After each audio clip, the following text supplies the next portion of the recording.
आज का दिन काफी अहम होने वाला है मुख्यमंत्री हेमंत सोरेन के लिए।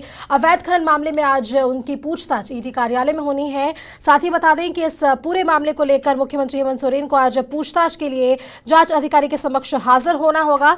तकरीबन 11 बजे का वह समय होगा जब वह ईडी कार्यालय पहुंचेंगे। और बड़ी खबर यह भी है कि वो रोड शो करते हुए पहुंचेंगे। और जिस तरीके से हमने आपको लगातार तस्वीरें पहुंचाई, तस्वीरों में आप देख सकते हैं कि जिस तरीके से सुरक्षा व्यवस्था की अगर हम बात करें तो ईडी कार्यालय के बाहर सुरक्षा व्यवस्था चाक चौबंद कर दी गई है, बैरिकेडिंग कर दी गई है, आंसू गैस की पूरी व्यवस्था कर दी गई है।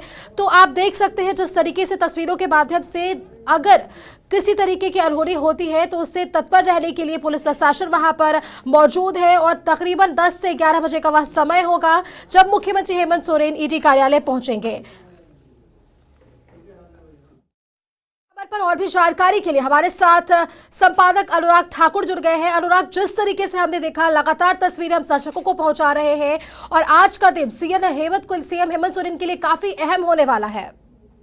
जी सुष्मिता, बिल्कुल, क्योंकि झारखंड में सरगर्मी बढ़ गई है और आज का दिन हेमंत सोरेन के लिए काफी अहम है, यूपीए के लिए काफी अहम है। क्योंकि हेमंत सोरेन को जब ईडी का सम्मन मिला था उसके बाद उन्होंने टाइम मांगा था, 3 हफ्ते का उन्हें टाइम मिला था। फिर उन्होंने 16 तारीख कहा था कि मैं 16 को आना चाहता हूँ। 16 को वो इसलिए आना चाहते थे क्योंकि पूरे झारखंड से जो जेएमएम के कार्यकर्ता हैं वो पहुंच चुके थे रांची और वो रोड शो करते हुए जाना चाहते थे। और वही प्लानिंग उनकी आज भी है। मैं आपको बता दूं सुष्मिता, वही प्लानिंग आज भी है। और कल देर शाम तक यूपीए विधायकों की बैठक भी हुई और उसमें झामुमो की बैठक में विधायकों ने मुख्यमंत्री को फैसला लेने के लिए अधिकृत कर दिया और परिस्थिति को देखते हुए निर्णय लेगा गठबंधन। फिलहाल वेट एंड वॉच की स्थिति में सभी लोग हैं। और एक मतलब चर्चा ये भी है सुष्मिता कि अगर परिस्थिति बिगड़ती है तो कल्पना सोरेन को आगे कर सकता है यूपीए। कल्पना सोरेन को मुख्यमंत्री पद के लिए प्रबल दावेदार माना जा रहा है क्योंकि वो हेमंत सोरेन की पत्नी है और सोरेन परिवार से हैं, तो उनको आगे करने के लिए सहमति बन गई है। जितने भी यूपीए विधायक दल के विधायक हैं सभी ने हेमंत सोरेन को कह दिया है कि हम किसी भी परिस्थिति में आपके साथ हैं।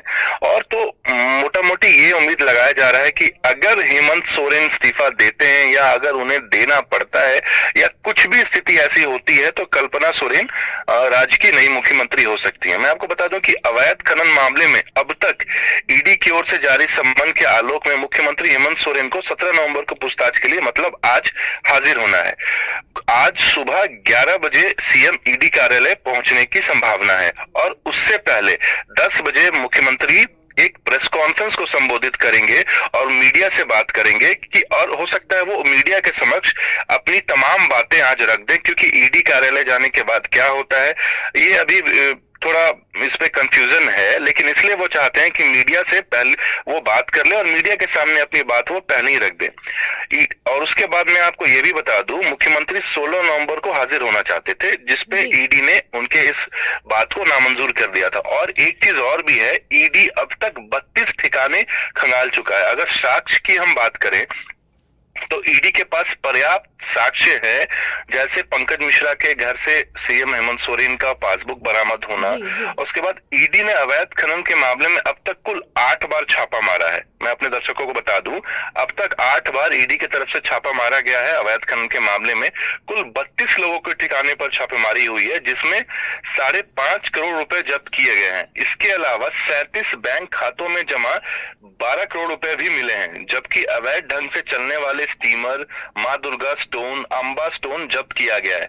छापेमारी के दौरान प्रेम प्रकाश के ठिकानों से 2 AK-47 बरामद किए गए थे और 60 गोलियां और कुछ दस्तावेज भी थे। और वहीं प्रेम प्रकाश के ठिकानों से एक मोबाइल मिला था, मोबाइल को जब्त किया गया था। और फोन में इस्तेमाल किए जाने वाला जो सिम था वो पुनीत भार्गव के नाम पर था। और पंकज मिश्रा के ठिकाने पर सीएम के बैंक खातों का चेकबुक मिला था। सीए जयशंकर जयपुरियार के ठिकानों से भी मुख्यमंत्री व उनके पारिवारिक सदस्यों और प्रेस सलाहकार से जुड़े दस्तावेज मिले थे। जो प्रेस सलाहकार उनके अभिषेक श्रीवास्तव उर्फ पिंटू हैं। तो ये तमाम चीजें हैं, ईडी के पास साक्ष्य बहुत हैं और अब देखना ये बात होगा। और मैं एक चीज और अपने दर्शकों को बता दूं कि 3 जो सीनियर टॉप ऑफिशियल्स हैं दिल्ली से ये ईडी के, वो भी रांची पहुंचे हुए हैं। उनके ही इसमें पूछताछ किया जाएगा। हेमंत सोरेन से पूछताछ होगी कि अवैध खनन से जुड़े मामले में पूरा पूछताछ होगी। और मैं आपको सुष्मिता एक चीज और बता दूं क्योंकि आज हेमंत सोरेन को ईडी कार्यालय जाना था, तो इसको लेके 2 दिनों से जो झारखंड में राजनीतिक सरगर्मी है वो काफी बढ़ गई थी। हेमंत सोरेन ने तमाम विधायकों और मंत्रियों को कहा था कि वो रांची में ही रहें, रांची से बाहर ना जाएं। और बुधवार को मैं आपको बता दूं, आलमगीर आलम जो कांग्रेस विधायक दल के नेता हैं, उनके आवास में पार्टी विधायकों की बैठक भी हुई थी। हालांकि इस पार्टी में निलंबित विधायकों सहित 8 विधायक नहीं पहुंचे थे। कांग्रेसी विधायकों ने कहा कि वह पूरी एकजुटता के साथ वर्तमान परिस्थिति में लड़ेंगे। और कल देर शाम मुख्यमंत्री हेमंत सोरेन के आवास पर भी गठबंधन के विधायक साथ बैठे। ईडी के समक्ष पेशी के एक दिन पूर्व हेमंत सोरेन जमकर बरसे भी बीजेपी पर। उन्होंने झामुमो कार्यकर्ता से कहा कि आप डटे रहिए, मैं सबको एक एक कर देख लूंगा। उन्होंने कल बहुत तीखे लफ्जों में कहा बीजेपी को कि मैं सबको एक एक करके देख लूंगा।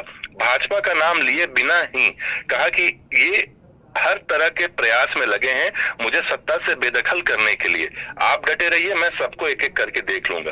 तो ये बहुत बड़ा फैसला है और हेमंत सोरेन आज जा रहे हैं। और कल बन्ना गुप्ता ने भी कहा था कि सीएम अभिमन्यु नहीं अर्जुन है, जाएंगे ईडी कार्यालय। जब विधायक दल की बैठक हुई तो सबसे पहले बन्ना गुप्ता बाहर निकले और उन्होंने कहा कि मुख्यमंत्री अभिमन्यु नहीं अर्जुन है, वह ईडी कार्यालय जाएंगे। हम संविधान पर विश्वास करते हैं। मुख्यमंत्री के साथ विधायकों और मंत्रियों के भी ईडी कार्यालय जाने की बात को बन्ना ने नकारा था। उन्होंने कहा कि कार्यकर्ता किसी के बस में नहीं है, अगर उन्हें जाने का मन होगा तो वो जाएंगे। मंत्री मिथिलेश ठाकुर ने कहा कि सरकार अपने 5 साल का कार्यकाल पूरा करेगी।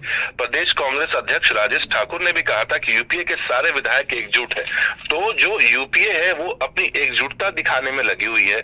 हेमंत सोरेन को भी अपने विधायकों पे पूर्ण विश्वास है। इसी के साथ उन्होंने 2 दिन इसलिए बैठक भी की। तमाम अपने पहले कांग्रेस विधायक दल की बैठक हुई, फिर जेएमएम विधायक दल की बैठक हुई, फिर यूपीए जो मतलब जॉइंटली भी बैठक हुई। सीएम आवास पे रात में डिनर भी आयोजित किया गया, वहीं पे बातचीत की गई और तमाम परिस्थितियों से लड़ने के लिए क्या कुछ रणनीति होनी चाहिए, इस पे कल पूरा मतलब एक जो पूरा स्ट्रैटेजिक प्लान है उस पे वर्कआउट किया गया कि आगे की परिस्थिति से कैसे निपटा जाएगा। इसको लेके पूरी तैयारी कल कर ली गई है। और इसी के इसमें मैं आपको बता दूं, आज जो ईडी कार्यालय जाएंगे हेमंत सोरेन, उससे पहले वो मीडिया से बात करेंगे। तो 10 बजे जो उनका प्रेस कॉन्फ्रेंस का टाइम है, हो सकता है उस प्रेस कॉन्फ्रेंस में हमें काफी कुछ सीएम हेमंत सोरेन से सुनने को मिले। जी सुष्मिता। अनुराग, जिस तरीके से अगर हम आम जनता की बात करें तो आम जनता के मन में भी काफ़ी सवाल सामने खड़े हो रहे हैं। जिस तरीके से आपने कल्पना सोरेन का भी नाम लिया, तो आपने कहा कि सहमति बनी है कि उनके नाम आगे आ सकते हैं मुख्यमंत्री पद के लिए, लेकिन इस पर ही पूर्व सीएम रघुवर दास ने भी बड़ा बयान दिया है और उन्होंने कहा कि पत्नी को मुख्यमंत्री बनाने के लिए ही हेमंत सोरेन ने ये विधायकों की बैठक बुलाई थी। जी बिल्कुल, रघुवर दास का एक बयान आया है कि पत्नी कल्पना सोरेन को मुख्यमंत्री बनाने के लिए ये विधायकों की बैठक हुई थी। तो इसमें मैं आपको बता दूं सुष्मिता, कोई नई बात नहीं है। अभी से तकरीबन 1 महीने 1.5 महीने पूर्व भी जो झारखंड में जो उठापटक हुआ था, जब ये लोग खूंटी गए थे पिकनिक पे, फिर तमाम विधायकों को रायपुर शिफ्ट किया गया था, उस वक्त भी ये कयास लगाए जा रहे थे। उस वक्त भी विधायकों की बैठक हुई, यूपीए विधायक दलों की बैठक हुई, बैक टू बैक 3 दिन लगातार बैठक हुई, 4 बैठकें हुई थी उस बार विधायक दल की। उसमें भी यही निर्णय लिया गया था। उस वक्त भी यही सत्ता के गलियारों से चर्चा थी कि कल्पना सोरेन को मुख्यमंत्री का प्रबल दावेदार माना जाता है। और क्योंकि जो राज्यपाल के पास लिफाफा आया वो अभी तक खुला नहीं, इलेक्शन कमीशन में भी सीएम हेमंत सोरेन गए, लेकिन वहां से भी उन्हें कोई सटीक जवाब नहीं मिल पाया। तो इसी वजह से ये मामला थोड़ा टल गया। 1 महीने का जो हमें ये गैप देखने को मिला कि चीजें अभी थोड़ी शांत रही और फिर अब उन्हें 17 को आज जाना है। तो उस वक्त भी ये था, पार्टी के जो विधायकों की बैठक हुई थी उस वक्त भी ये फैसला लिया जा चुका था कि अगर परिस्थितियां बिगड़ती हैं तो हेमंत सोरेन कल्पना सोरेन को मुख्यमंत्री बनाकर आगे करेंगे। अनुराग, एक आपसे अंतिम सवाल मेरा यही होगा, जिस तरीके से लगातार अगर हम केंद्रीय एजेंसियों की बात करें तो उन पर भी सवाल खड़े होते आए हैं। और अब अगर हम बात करें तो मुख्यमंत्री हेमंत सोरेन ने पिछले दिनों संबोधन के दौरान यह भी कहा था कि जब जब केंद्र से पैसा मांगा जाता है तो केंद्र केंद्रीय एजेंसियों को भेजती है। जी बिल्कुल, मुख्यमंत्री ने जब प्रेस कॉन्फ्रेंस किया था, मैं खुद उस प्रेस कॉन्फ्रेंस में मौजूद था, तो उस वक्त भी उन्होंने यही कहा था कि जब जब राज्य सरकार केंद्र से पैसा मांगता है तो वो ईडी सीबीआई ये सबको हमारे पीछे छोड़ देते हैं। उनका ये लैंग्वेज था, परेशान करने, ये भूत पिशाच हो गए हैं। मतलब जहां जहां बीजेपी की सरकार नहीं है, उन्होंने खुल के कहा था कि ईडी और सीबीआई को भूत पिशाच से संबोधित करते हुए कहा था कि जब जब हमने राज्य सरकार ने केंद्र से अपना बकाया पैसा मांगा है, जीएसटी का पैसा मांगा है, तब तब ईडी और सीबीआई हमारे पीछे लगा दिया जाता है कि जाओ उन्हें परेशान करो। तो ये बिल्कुल गलत है। लेकिन ठीक है, उन्होंने ये भी कहा था कि हम इससे डरने वाले नहीं है। उसके बावजूद जब हमें फंड नहीं मिला, फिर भी राज्य सरकार अच्छे से काम कर रही है और हमने रेवेन्यू मॉडल पे काम किया है झारखंड में, क्योंकि 2 साल कोरोना का पीरियड था, उसमें हमें काफी परेशानी हुई। कोरोना से निपटने के बाद हमने बहुत बेहतर तरीके से काम किया और हम 5 साल का कार्यकाल पूरा करेंगे। हेमंत सोरेन ने प्रेस कॉन्फ्रेंस में बहुत ही मतलब सटीक शब्दों में अपने बातों को कह दिया था। हाँ, लेकिन बहरहाल अब आज बहुत बड़ा दिन है सुष्मिता झारखंड के लिए, क्योंकि हेमंत सोरेन आज ईडी कार्यालय जा रहे हैं। ईडी कार्यालय की सुरक्षा भी काफी बढ़ा दी गई है।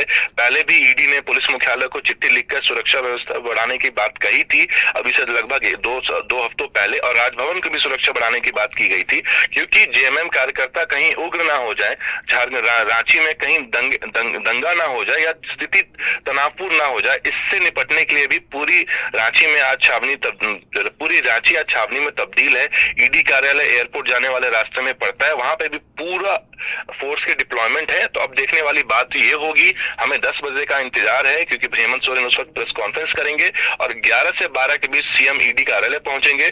तो अब देखने वाली बात ये होगी कि क्या कुछ निकल के आता है ईडी कार्यालय में, क्या उन्हें आज पहले दिन ही पूछताछ के बाद छोड़ दिया जाता है, या फिर अगर कुछ नहीं बात बन पाती है तो कल उन्हें दूसरे दिन भी पूछताछ के लिए ईडी कार्यालय जाना पड़ सकता है। जी सुष्मिता। जी अनुराग, तमाम जानकारी के लिए आपका बहुत बहुत धन्यवाद। तो ये थे हमारे साथ संपादक अनुराग ठाकुर, जिन्होंने आप तक सटीक जानकारी साझा की है। तो बता दें कि आज का दिन काफ़ी अहम होने वाला है मुख्यमंत्री हेमंत सोरेन के लिए। ईडी कार्यालय के बाहर सुरक्षा व्यवस्था भी बढ़ा दी गई है। अगर हम बात करें तो झारखंड की राजनीतिक परिस्थितियाँ जो है वो तेजी से बदल रही है। मुख्यमंत्री हेमंत सोरेन ईडी के समक्ष आज पेश होने वाले हैं। 11 से 12 बजे का वह समय होगा जब ईडी कार्यालय वहां पहुंचेंगे। इधर बदली हुई परिस्थिति में यूपीए रणनीति बनाने में जुटा है। यूपीए विधायकों ने हर फैसले के लिए मुख्यमंत्री हेमंत सोरेन को अधिकृत किया है। यूपीए विधायकों ने कहा हम साथ हैं।